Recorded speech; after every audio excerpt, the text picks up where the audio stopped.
I think we'll make this into a bent knife, and so I need some of this to go into the handle, maybe this much, in a nice broad curve for this knife, so maybe we need this much. I should be able to cut this with a pair of tin snips. So this is the starting point for my blade, and the next step is going to be to sharpen it. I'm going to shape and sharpen this blade using our belt sander. You could use a file or wet dry sandpaper. It just would go a little bit slower.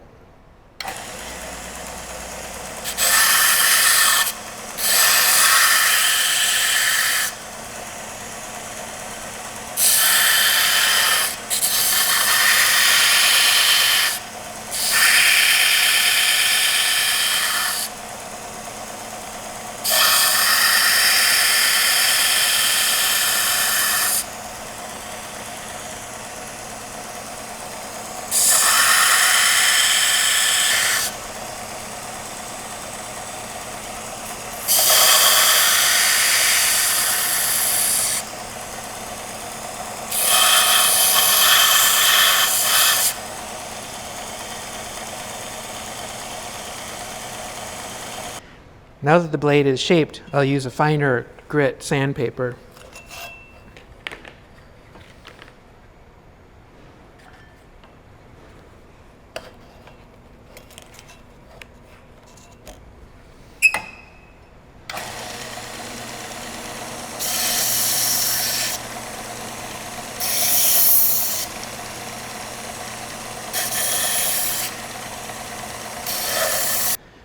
Because I'm right-handed and I use the knives pulling toward me as I work, I'm going to sharpen the underside of the blade here.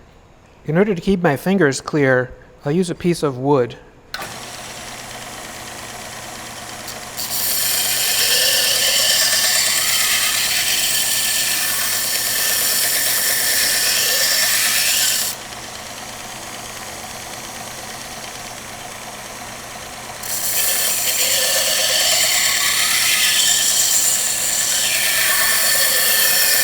This blade is very thin, and that's what I want because I'm going to use it to slice clay with the least amount of friction possible.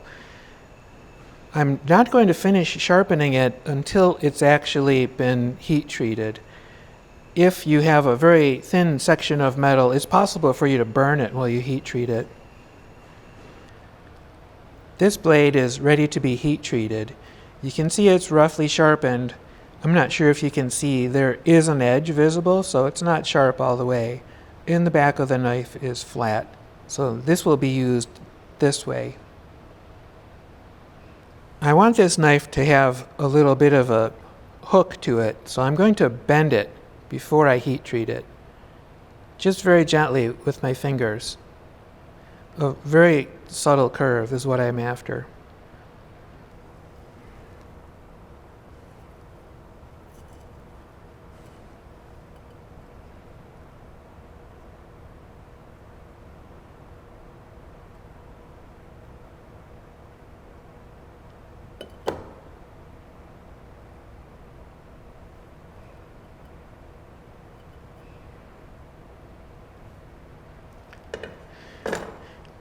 The next step is to harden my blade, and what I'll do is hold on to this end with the pliers. These will act as a heat sink, which will prevent the end of the blade from becoming very hard, and it will eliminate the risk of it breaking where it joins the handle.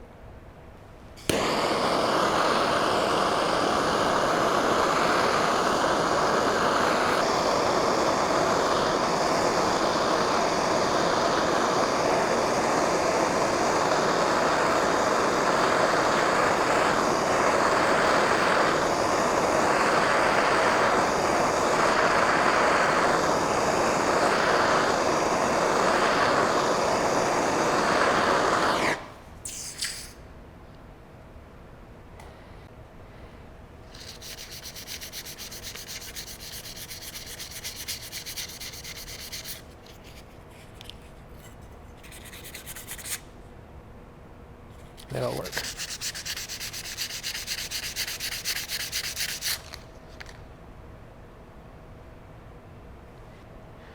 To temper the steel, you'll see the color change, and it will become a kind of straw color. That's the way it's usually described. Again, I'll heat the steel from here, and you'll see, even though the torch is pointed here, the color change will run up the blade. I need to do this very slowly, or I will anneal the steel again, and I don't want to do that. I just want to make it so that it's more resilient or tough. So I'll heat the steel here, and the color change will run up the blade. You'll also notice that I have the torch much farther away from the blade.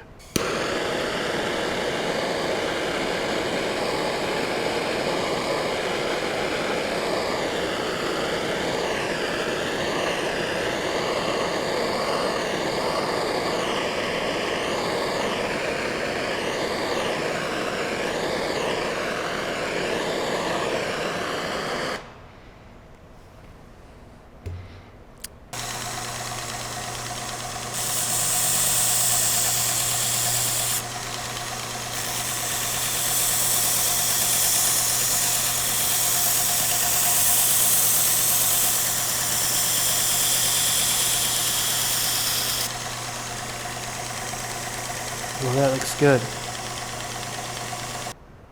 You can see where I've finished sharpening the edge. This is sharp enough for clay. I shaped this piece of cedar to make a handle for my knife, but I realized that not everybody has that ability probably, so I brought in a stick. You could also make a knife handle from a stick.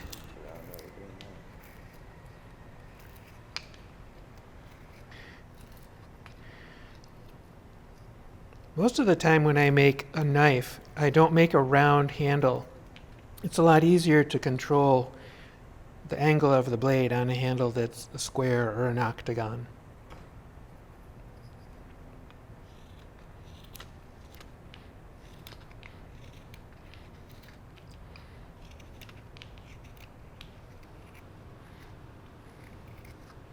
I like the rough kind of geometric. Here's my handle in the blade, and I want the blade to stick out quite a long way from the handle so it has a big reach. Sometimes I actually will hold the knife when I'm carving right on the blade as well. So we'll cut a slot to put this in.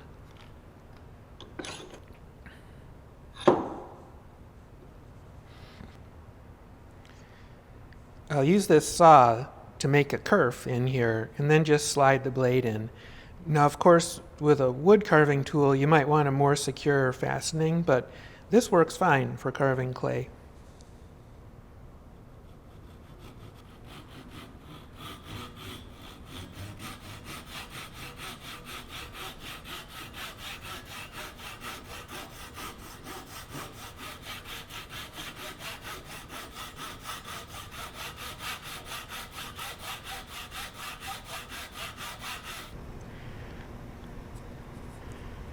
When you put some epoxy on here and slide it in, there's plenty of surface area for the glue to hold it. And the cutting edge starts about here, so I think this is good. It feels comfortable. If you're making a knife for carving wood, you might want to bury the blade deeper in the handle. And so this is a two-part handle that will just be epoxied around the blade once it's shaped. And that's the way my carving knife was made. This doesn't seem to be a very high-tech way of making a knife, but it is the way knives are made. The same heat treatment is done on this. And this is a blade that's intended for wood carving, and it's a style that would be used for flat plane wood carving, often a kind of Scandinavian wood carving. And even though this is just a piece of basswood, this blade works really well at cutting wood. So the same heat treatment is done on my clay carving blade.